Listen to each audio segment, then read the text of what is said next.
Right, social media. So I wrote this, well, I started to formulate an idea of a presentation of this sort last year. Last year we had an incident where a student had an AAD fire, they had 2 canopies out. I had video footage available to me and staff involved, which I hadn't seen.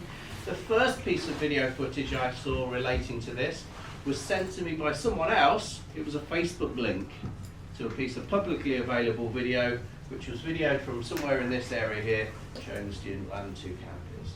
And I thought, well, that's a little unnecessary. Now, we did at the time, or I did by that point, 24 hours later, already know the nature of this person's injuries, the surgery that they were going to be involved in, and what was going to happen, how severe the injury was. But you know, that my first access shouldn't be seeing something on Facebook.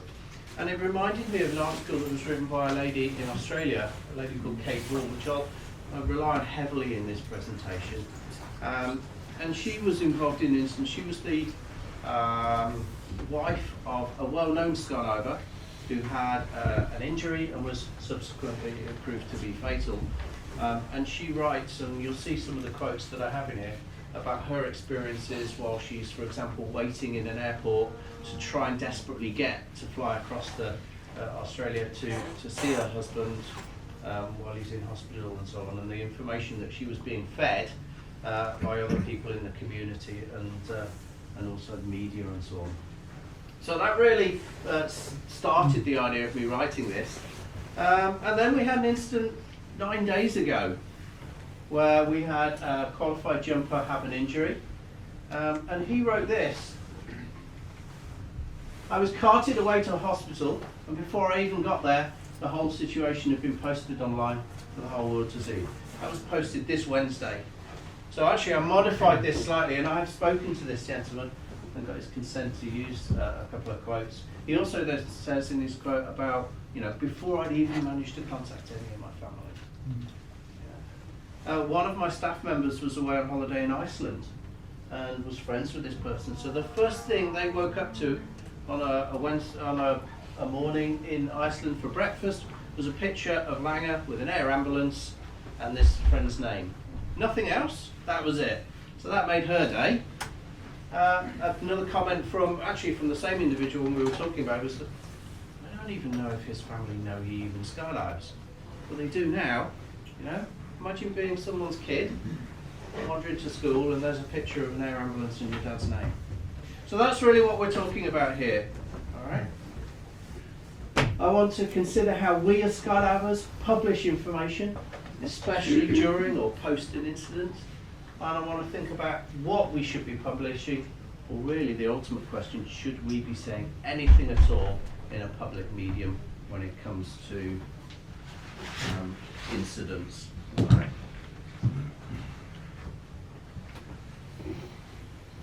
This is a quote from Kate Vaughan's article. One aspect that I'm feeling more passionate about than ever is how we communicate with each other in the immediate aftermath of an incident.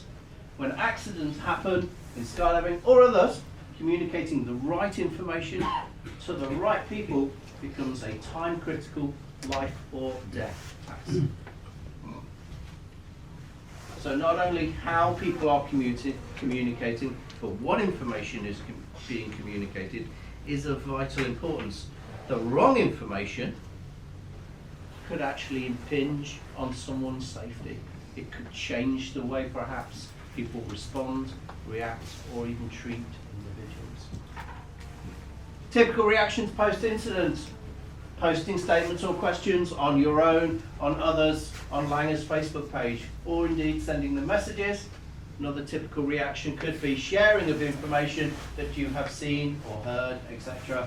And again, often in a public forum or direct with individuals.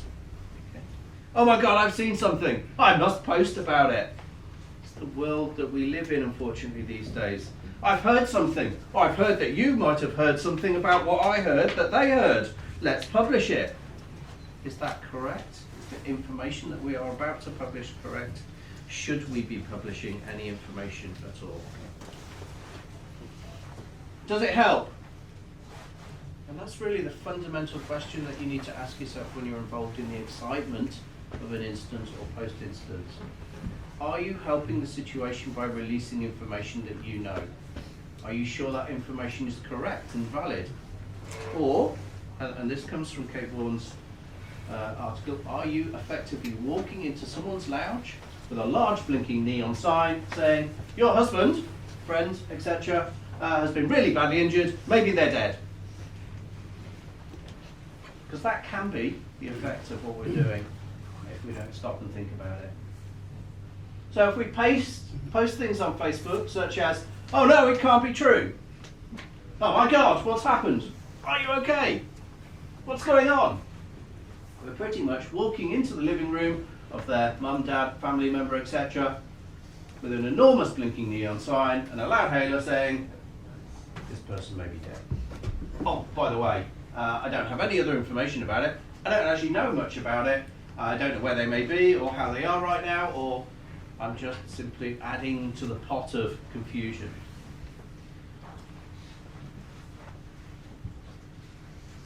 Do we have the right to do that? Are we doing the right thing?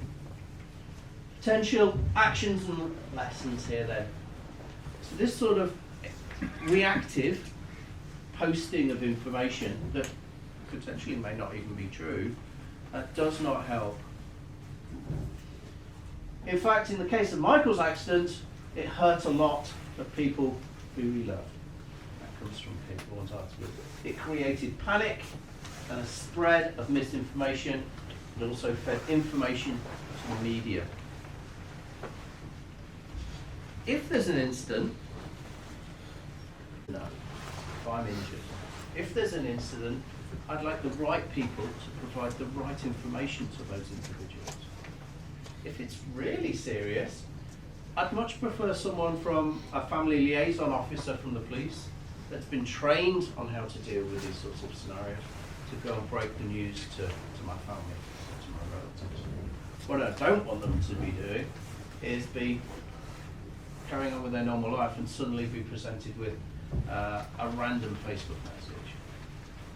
So if we think about it from our own personal point of view and how we would want things to occur, then it can help us with the concept of what we would like to see out there with other people's injuries. The second sort of response was the sharing of information. And Kate describes this one as being the kicker. Passing on information from an incident when you're not performing a role in that incident is extremely dangerous. It becomes uncontrolled. And that's a real poignant piece of information. Stop and think. Ask yourself, why do I need to share this information? Is it simply to say, hey, I was there, look at me instead of them? What are you doing at this point? Are you authorized to share this information? And should this information be put in the public domain? Is it already there? Are you simply adding to potential confusion and situations at that point which you should not be?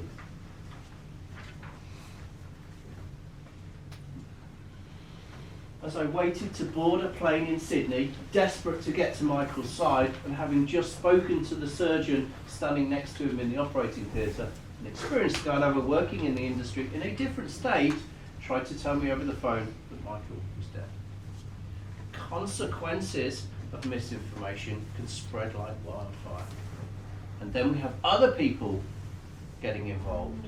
Oh, well, they've posted about it, so it must be general knowledge, so I can get involved as well. And I can disseminate that information even further, and the whole thing snowballs out of control. And this comes from a personal real-life example. This lady is waiting in an airport lounge, desperately trying to go to see the state of her husband, and she's being told incorrect information in sort of Chinese whispers. In the meantime, another individual in a senior role, also in a different state, announced Michael's death via an email and included Michael and her in it. So you can see how this misinformation can spread seriously quickly. So this action can really hurt people, and it can be unnecessary when incorrect information gets out. Furthermore, it can rob people of the opportunity to inform their family and friends of death. So it's really important how we allow information to be released into the sort of public world. This lady was now getting a massive amount of texts and information. Some of them just simply say, you know, oh, I'm sorry to hear this, and so on. If she needs a poignant piece of information that she's expecting about her flight, about the status of her husband, an update from the surgeon, does she need right now at that moment to be wading through 45 messages from other well-wishers, or people just simply asking, how is he? Oh my God, I've just heard. You know, these are the things that perhaps we want to contact that person and say, look, I heard this person is injured, you know, can I help? But perhaps that's for a few days' time. Perhaps that's not for the sort of centre point of the incident. So sometimes just an element of patience and time can help. Allow that person or an individual that is directly involved have an easier time. You know, when the press start phoning up because they're seeing this, then it creates another layer of interference, if you like. So positive actions from us. We can stop. We can just immediately ask ourselves, do we need to publish this information? What is there to be gained by this? Will this benefit the person or the people involved in the incident? The answer to that is almost always going to be no. How will it affect them and their family? What problems are you creating for these individuals? Just from a communication point of view, if they need to receive information accurately and quickly about a certain event or plan a certain event or so on, then you know they don't want to be wading through an excessive amount of basically unimportant pieces of information at that point.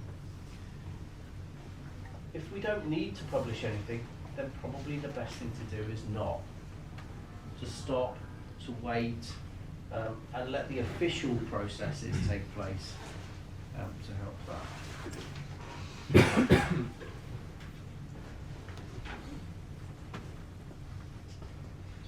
Same page twice. So most of that comes from an article, and we'll get the links put on to this when it's published, from a lady called Kate Vaughan, and I say the links there. So it was published in the Australian Skylabing magazine, and it was also then also recopied or published on a British website as well. But the whole article is there, and it's a very useful. It's shocking in terms of when you read it at first. And back in 2015, you know, when I read it the first time, you actually do think, yeah, actually I do need to change my mindset, because there is a natural temptation to want to put all this information out. You know, if you are a family member of someone that is involved in an incident, do you really want to have your first contact with skydiving to be a picture of an air ambulance? You know, they already think skydiving is lethal. We already quite like the idea that we're skydiving daredevils, that they think we're reckless and brave and all of this lot.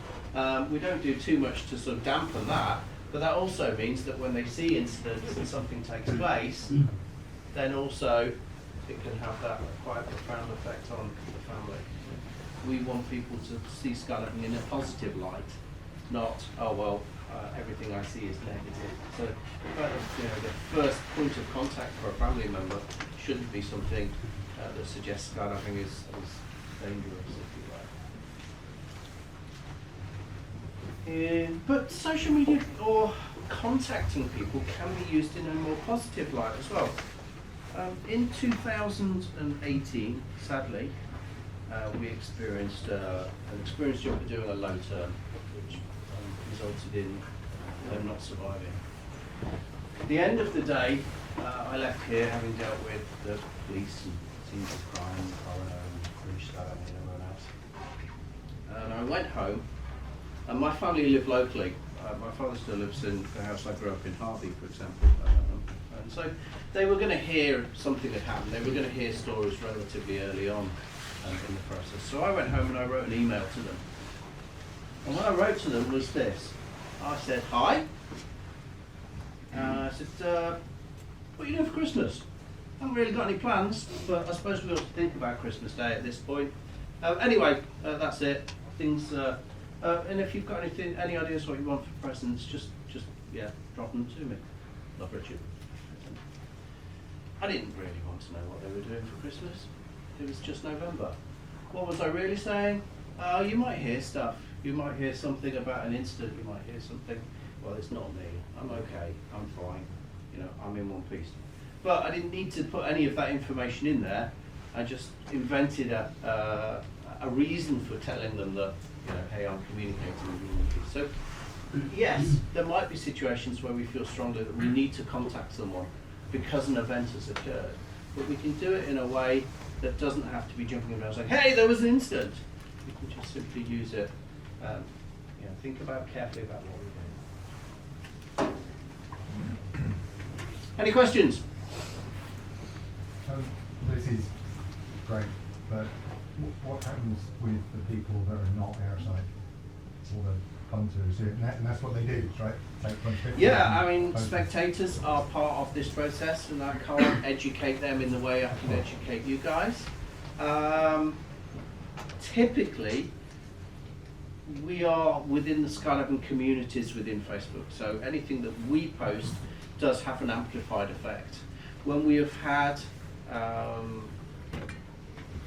fatality, as an example, part of the sort of one of the teams that does stuff here is the ground ops side here. They will group the experienced jumpers together. We'll need statements from them. But that also includes the spectators as well. We'll typically take them to one group as well and ask them, A, to be a little bit respectful of what's the process that is required. And also we'll take statements from them as well, because it can be useful to see an independent view of what they saw, if you like, if there was something visible to them. So we do try and encompass that a little bit. But yeah, most of the problems, however, and the example with the guy who's currently in hospital, essentially a week ago, the winds were blowing this way. He flew across the landing area, out of the landing area into the car park, down, and then struck one of the curving stones. And he has damage to his pelvis, to his hip and socket. But what was upsetting to him was the fact that before he'd even got to hospital, there were pictures of an air ambulance and other things already online. That was removed, but of course the whole thing has snowballed out of control by that point. And we get, you know, other people seeing it. Yeah, we can't control everybody, but we can